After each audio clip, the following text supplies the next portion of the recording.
It's the Eagles and Pats in the place formerly known as Titletown, but good news, Lombardi's don't luster.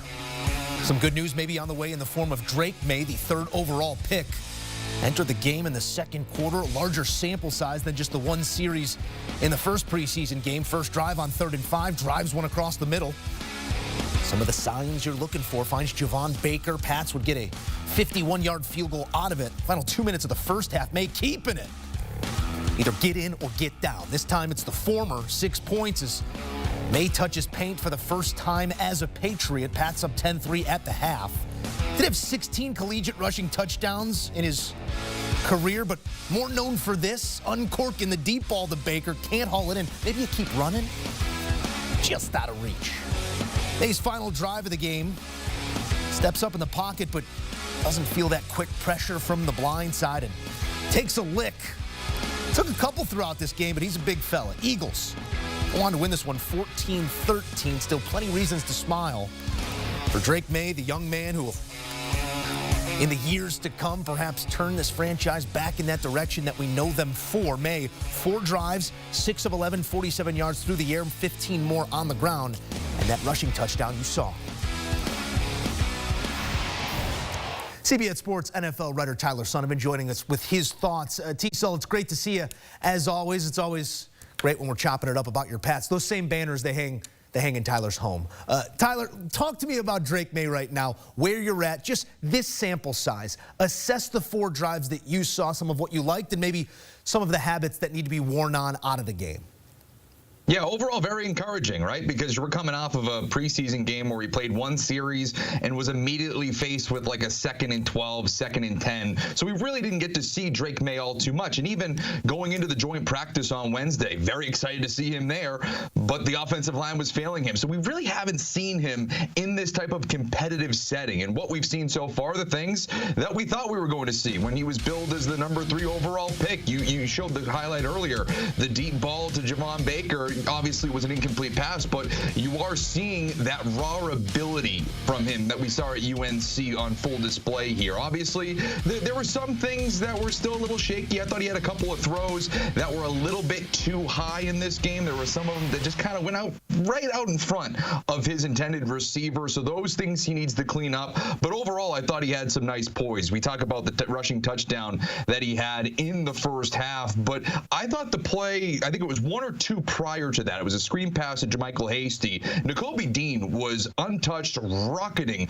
towards him, and I didn't think he was phased whatsoever. Kind of just changed his arm slot, threw it to JaMychal Hasty, and he was able to get them within that scoring distance. So overall, a very good performance by Drake Maye. Is still little lumps, but overall, it was a passing grade for sure. Yeah, took a couple lumps too. You got to see him out in the open field, avoiding some of that contact. Maybe a cautionary tale told last season by Anthony Richardson. It's great. You're big. You're strong. You can withstand some of those hits, but in this league, they do add up, and they add up quickly. We'll see what Maye looks like on that depth chart. Not expected to be the week 1 starter with Jacoby Brissett there. I only offer that to ask you, what is the value and when is the right time? Because we've seen time and again before the situation dictates success or failure in instances when players aren't surrounded by the proper talent, a la Maye this season. Yeah, it's weird. I almost feel like you have to be steadfast in one camp or the other. It's either you draft the guy in the first round, you have to play him in week 1, you have to let him get those reps early on, or you're in the camp of, well, there's some nuance to that because you also don't want to break the kid's confidence. You don't want to have him have bad habits. And I fall into that portion as specifically as it relates to Drake Maye with this New England Patriots team right now. If he was drafted by the Minnesota Vikings and he has Justin Jefferson and all-pro, offensive tackles along the offensive line, then sure, throw him out there week 1, that's fine. This is not that team. There are still a lot of holes that this New England Patriots team has. There's a reason why their win total is 4.5. And specifically, it's the offensive line. You saw it tonight. There were some warts with this team when it was Jacoby Brissett under center. He even kind of looked hobbled for a moment there when he took a big hit in the first half. But Drake Maye also playing in front of the first-team offensive line. There were some issues there. Vidarian Lowe has been earmarked as their left tackle all summer, really. And he was the left tackle in this one tonight for both Brissett and Drake Maye. And both of those quarterbacks took licks. And it just doesn't feel like they have that figured out right now. Even Chukwuekorfor on the right side doesn't feel like it's anything substantial in terms of protecting the quarterback, whether it's, Milton, Zappi, Maye, or Brissett. It feels like every quarterback is under siege there. So until they figure that out, they should not play Drake Maye right now. I just only think that you're exposing that kid to injuries. You're exposing him to bad habits. At least with Brissett, he is a veteran. He's able to withstand that. He knows what's coming. You don't want to introduce Maye in that type of a setting, in my estimation. All right, let's use shoddy offensive line play as our through line to bad habits formed by a then young quarterback in Kenny Pickett, who now has a new lease on life. Yes, it is a demotion in role, but how can this change of scenery, we saw some of it here, breathe new life into Kenny Pickett's career and what he could maybe be down the line? Yeah, the pressure's off, right? I mean, he's not unseating Jalen Hurts anytime soon in Philadelphia. It's not like he's in a quarterback battle with Russell Wilson and Justin Fields in Pittsburgh.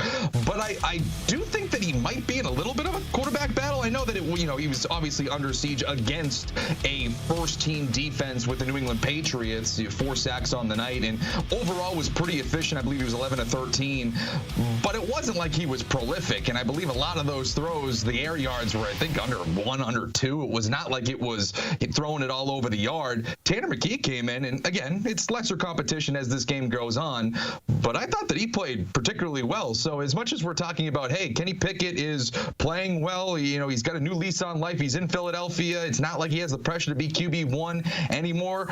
I would worry about him being QB2. I thought Tanner McKee actually played well tonight. All jobs are earned, and it's that time of season. He does currently sit as that QB2 spot on the depth chart, but as we know, over the next 3 weeks, subject to change. Tyler Sullivan, we appreciate you stopping by as always here on HQ.